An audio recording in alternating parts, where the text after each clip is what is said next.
All right, what is up, guys? Wunzy Gaming back here, and I've been getting back into HOTS, getting back into the scene. I mean, I never really left the scene. I just kind of kept my distance. I still paid attention to what was going on. Just never really played much. So this is a playback, obviously. First of all, I wanted to say my thoughts on this hero coming into the game. I think it's awesome. One of the best things that they said in the initial hero spotlight was that it counters Genji. That's something that we desperately needed. This gameplay that you're going to see, this is me playing as Malthael. I don't play a ton of Malthael. I was just trying to get him to level 5, so I was still kind of learning him in this gameplay. I feel like I did okay. I didn't really know his diving abilities or his survivability, but this video is not about Malthael. So let's talk about Maiev Shadow Song, Maiev, whatever you want to call her. I personally am not a big like hound. I don't hound people for that, for how they pronounce things typically. So I mean, however, as I was playing, I always called her Maeve. That was just kind of, and I've been playing since Warcraft 3 as far as like that lore goes. Anyway, like I said, I'm very excited about having her in the game. I know it's another Warcraft hero, but I actually really like this one.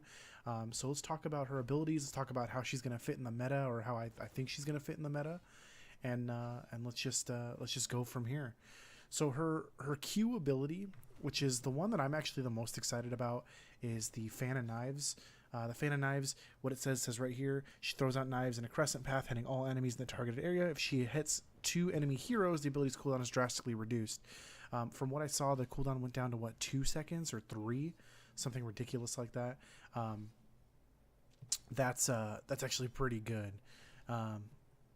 That ability seems pretty good. I want to see what it does against minions, because I'm not entirely sure what her wave clear is going to look like. Her wave clear might not be great. I think it's something that she doesn't necessarily need. She doesn't need an insane wave clear at all to be effective. Just for the heroes that she counters, I think it's going to be just fine where she sits. But I do want to see how that translates to minion damage, how that translates to camps, and what she can do there. Now, her W is the one that I'm most excited about. That's her Umbrabind. When activated, her next basic attack becomes a large cleave. Enemies hit by the attack are tethered to her for a few seconds, with enemies attempting to escape getting instantly pulled toward her. That I'm so excited about. The ability to be able to combo off with your team, and get really good picks and kills that you need. It just opens up the door to so many different things. It's great against, like they said, the Genjis, the Tracers, the high mobility characters. I'm interested to see how it is against like the Hanzos and the guys that keep their distance, because I feel like it's gonna be hard to get that off to begin with. Because a lot of people, that's the one they were talking about. Well, what about Hanzo? It's not great against Sylvanas, because anything that makes you unstoppable, anything like that, it actually will not stop that. So obviously, because you become unstoppable. So I am very interested to see how that translates to some of the other heroes heroes, besides the obvious Genji and Tracer play, which Tracer seeing very fringe play as it is. But I want to see what it does against some of these other heroes and whatnot. Her E, Spirit of Vengeance, Maeve sends out a shadow in the selected direction, damaging all enemies in the way. The shadow then turns around and moves back to the point where it was cast. At any point while the shadow is moving, Maeve can teleport to its location. So it works a lot like the Sylvanas E, just that the difference is that it comes back instead of just going in one direction. I don't believe it goes as far as the Sylvanas E. From what I saw in the hero spotlight, it doesn't seem like it goes nearly as far as the Sylvanas E, but it is still very effective. The fact that it goes out and comes back in, that's just, it's more damage obviously than Sylvanas E, and it has the potential to not only just be a blink, but a pretty good damage ability, with versatility of either going forward or backward. So I really do like that.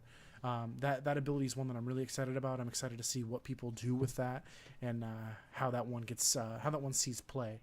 It seems to me like she's an assassin with a lot of specialist kit on her. So that's why, again, earlier, like I said, I really want to see what her wave clear looks like, because that's where I'm very curious about her. Now, when we talk about her passive, she has a passive called Vault of the Wardens. I believe it's her D, unless you bind it something differently. But to me, this is the one I'm most excited about with her. And the reason for this is because this is a passive that rewards skill and rewards timing. It rewards you knowing who you're playing against. It rewards you knowing what kind of abilities are coming and all that kind of stuff. For those guys that didn't see it, I'm going to put a link in the description for the hero spotlight, just so you guys can see these and it's not just me talking about them. But you could time like an Asmodai dunk. You can time I'm just going off of what's in this game. Like a butcher doing his charge. You vault to the warden, you don't even get stunned. It just doesn't happen. That's pretty awesome.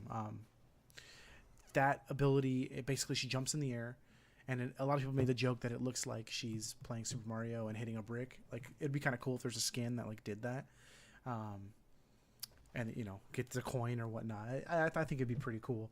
But basically, she becomes unstoppable, all that stuff. But it doesn't hit her. So any of these like wombo ults that it's just one big boom, it won't hit her. I'm very curious to see how this works with like the Artanis ult with the beam. Like, does the beam not target? I'm assuming that the beam doesn't target and it goes on that 10-second cooldown for like the failed ability or whatnot. I'm very curious to see how it works with that. But like some of the big ults and whatnot, like I'm very excited to see how it plays with those. The Sylvanas Arrow, I'm just going off ults that I see here right in front of me, just off the top of my head. Now we're going to move down to her ults. She has the Containment Disc, which is basically a Nubarak cocoon. It's a little more controlled in the sense of you choose when that goes off. You choose when the disc is gonna contain the person. I like that. It gives the player control. But to me, her main ult and the big one is she creates a circle. I forget what it's called. Wardens Cage. The Warden's Cage is sweet. It basically, I think it's 8 or 6. It's either 6 or 8 wardens in a circle. I should probably have that in front of me. And it's kind of like an ETC ult in the sense that it's just a circle. But what it does is it will cause the anybody inside the circle to try to get out. The wardens are basically going to push them back to the middle. Now, what this does, this creates so many different combos that you can put together. I was talking to my buddy about it. We were thinking, like, what's some of the crazy stuff that you can do? And there's the obvious stuff, right? You can drop a Kael'thas Phoenix right in the middle, and then the KT, empowered Fire Wave. You can do that. Earthquake with Thrall. Even an ETC sliding in and then getting a full mosh pit because they can't get out. Like, that kind of stuff combos really well with this. I was talking about a Johanna pulling everything in again, and then they can't get out for a second time. The possibilities are just insane with this ult. It's the ult that's not getting the most amount of attention either, and I feel like it should be. It's kind of silly to me that it's not. The Containment Disc is the one that's getting the most. From what I saw in the initial review, people were talking about, it's crazy. Containment Disc, it's good. It's very good. Cocoon is a good ult. I'm not saying it's a bad ult, but I just feel like when you look at Warden's Cage, the top side of Warden's Cage outlasts the top side of Containment Disc. Containment Disc does. I mean, it is good. I think in certain situations you're going to take it. I think against those high mobility heroes, I think you're going to take Containment Disc because you can just trap a Genji out of the fight, and that's what one of my buddies, named Staggy, that's what he said. A Genji comes in, get him out of the fight. A Tracer comes in, get him out of the fight. A healer, get them out of the fight. If you get that support out of the fight, who knows what happens. But to me, my favorite is the Warden's Cage. All in all, though, I'm very excited about this hero. I'm excited to see what this hero can bring to the table and how she shifts the meta.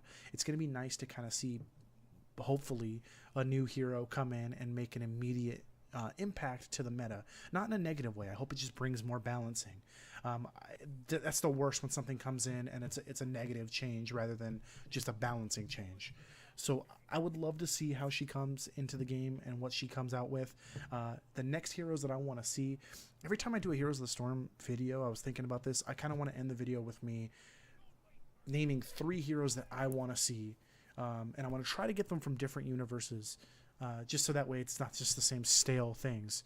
So what I want to see is Imperius.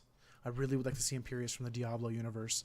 I want to see Mephisto from the Diablo universe. I know I just said that I want to change it up. Let's do 4. We'll do 4. We'll do 4 for this video.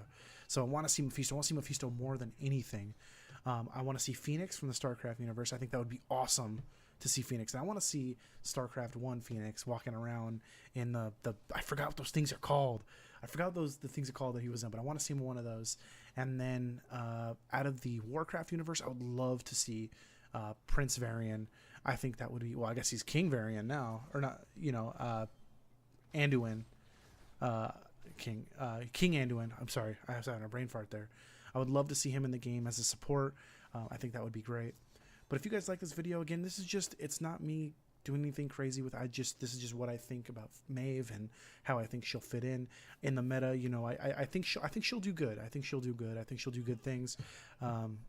She's going to be a first pick for a while, as far like in quick matches and stuff. People are just going to snatch her up, just like Blaze. But I want to, get in with these Heroes of the Storm changes soon. I am streaming again. It's twitch.tv/WunzyTV, all one word. Somebody took Wunzy on Twitch, and somebody took Wunzy Gaming, so it's kind of a bummer. But I hope you guys enjoy this video, and I will catch you guys at the next one.